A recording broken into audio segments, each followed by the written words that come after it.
You can say the main purpose of a life is to do ibadah, to worship Allah subhanahu wa ta'ala, and to also know Him. It's also a part of ibadah. So now we just ponder upon the meaning of ibadah. What ibadah means? So ibadah is of two types. One ibadah we call ibadah al-qalbiyya.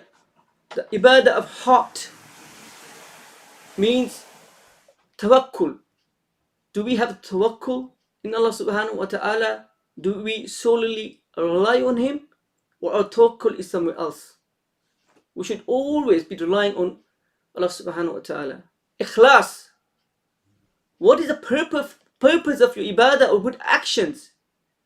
Is it to show other people that you're being good, or is it for the sake of Allah subhanahu wa ta'ala? Wal muhabba, have love for Allah, His Messenger, and the ummah of the Prophet sallallahu alaihi wasallam.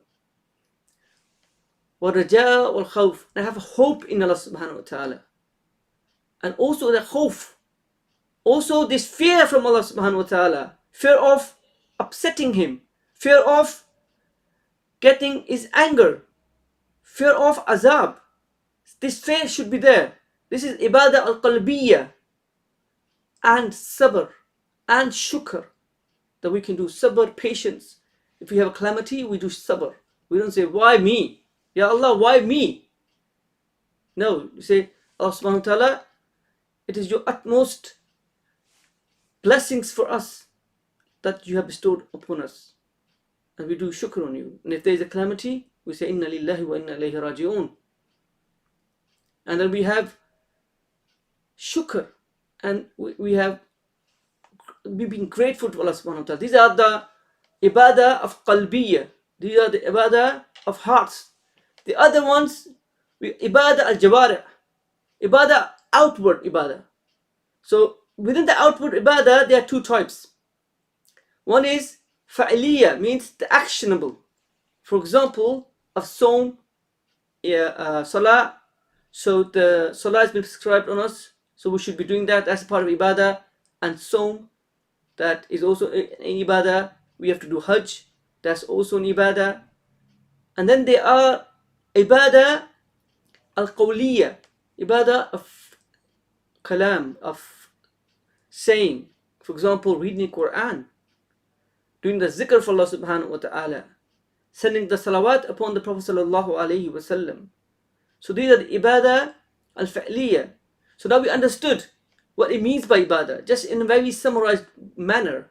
And inshallah ta'ala, we start this series today with what is the purpose of life, and we will go through this.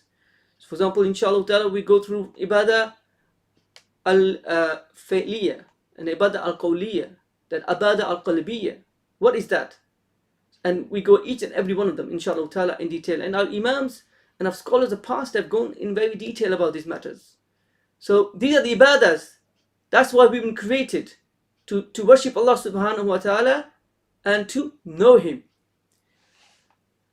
Allah subhanahu wa ta'ala, in another ayah, we try to understand the meaning of the life, the purpose of the life.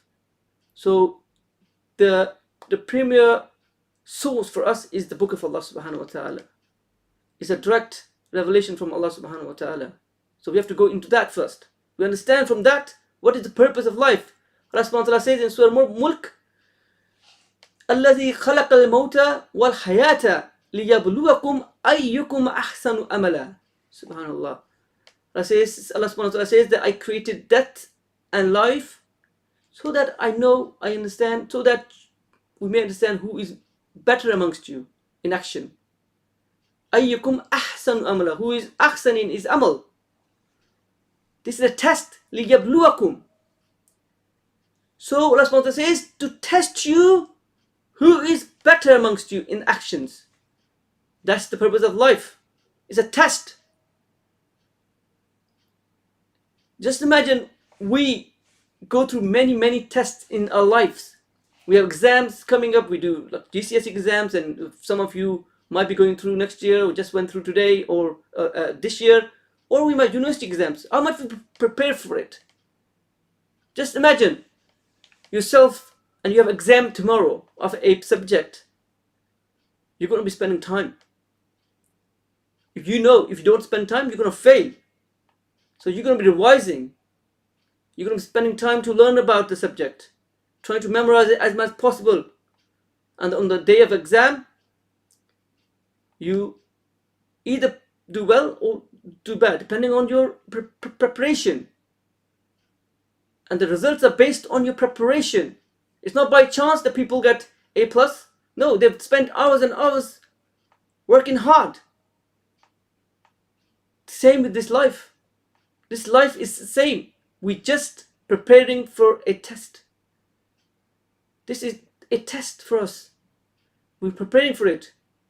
We have to understand that we're either going to fail or pass on the day of judgment. When Allah subhanahu wa ta'ala checks the scale of our deeds, what deeds going to be more? The good deeds or bad deeds? Are we going to be failing or passing? And it really is up to us how much we spent into it. There's no doubt about the mercy of Allah subhanahu wa ta'ala. And no doubt, if we are accountable for all our actions, then we are doomed. We look on the mercy of Allah subhanahu wa ta'ala, that with His mercy He forgives us. And by the mercy of Rasulullah sallallahu alaihi wasallam, He does shifa on the day of judgment. But what are we doing? Are we following the commands of Allah subhanahu wa ta'ala? Are we preparing for the test? Are we passing it or are we failing it? Rasulullah says, Kullu nafsin za'iqatul maut. That every soul shall taste death. We're all going to die. But if you do a literal translation of this ayah, so dha'iqa is ismul fa'il, means it's already doing. For example, daraba means to hit, and daribun, the one who hit it, his hitter. That's why dha'iqatul. That is already tasting us. We are already tasting that. Every day of our life, we are tasting that. We're slowly walking towards it. We're not increasing in our day, and in our life. We say, I'm 1 year older than last year, but actually I'm 1 year closer to my death. That's how the Sufiya, the people of knowledge and people of wisdom and the people of inspiration saw it. They saw it every day getting closer to meeting Allah subhanahu wa ta'ala. And they looked for it. They looked forward it. I mean, just do your evaluation. Understand right now, today, if you were to find out that within the next few hours you are going to die, what is your state? What is your state? Are you ready to meet Allah subhanahu wa ta'ala? Or are you hating to meet Allah subhanahu wa ta'ala? What is your state here? And each and everyone knows their state. They know where they stand with regards to Allah subhanahu wa ta'ala. Leaving the mercy of Allah subhanahu wa ta'ala on the side. What is your station? What is your relationship with Allah subhanahu wa ta'ala? Where you are with? Are you ready to die today? Today is the time of death. Are you waiting for it? You know that this says, Al-Mawtu tuhfatul mu'min. It is a gift for mu'min. A death is a gift for mu'min. A believer, is that a gift for you? In the narrations is mentioned, Al-Mawtu Jasurun Yusilu Al-Habibu ila Al-Habib. That death is a bridge that connects the lover with his beloved. Our beloved is Allah subhanahu wa ta'ala, and we are his lover. So is the death going to connect with us? Is this how we see it?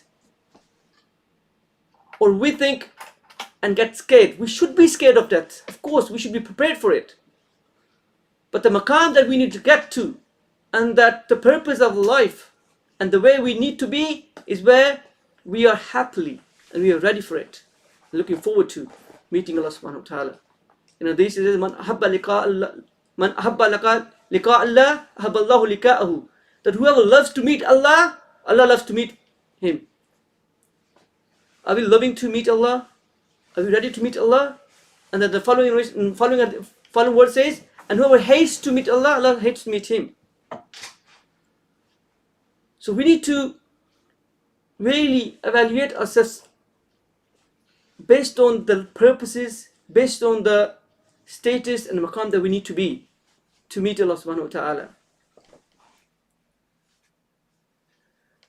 Allah subhanahu wa ta'ala says, الَّذِي خَلَقَ الْمَوْتَ وَالْحَيَاةَ لِيَبْلُوَكُمْ أَيُّكُمْ أَحْسَنُ عَمَلًا.